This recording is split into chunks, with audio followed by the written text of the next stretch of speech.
Hi, my name is George Scott and I'm Director of Operations here at Utelogy. You're joining us at InfoComm 2026, and today we are showcasing a new product that we're about to release called Config in the Cloud.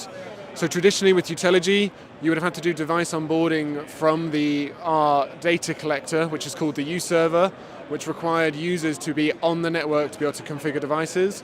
What we are doing is streamlining that business as usual process to allow us to actually not only onboard new devices, but manage the system when it's in business as usual.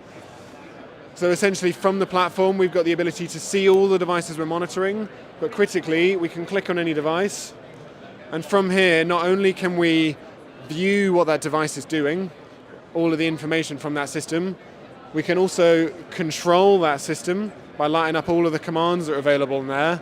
And then finally, we can get to configure, which allows us to come in and actually configure all of the settings about how Utelogy integrate into that device. So again, that's a really quick overview of our new platform, Config in the Cloud. If you'd like to learn more, please come to www.utelogy.com.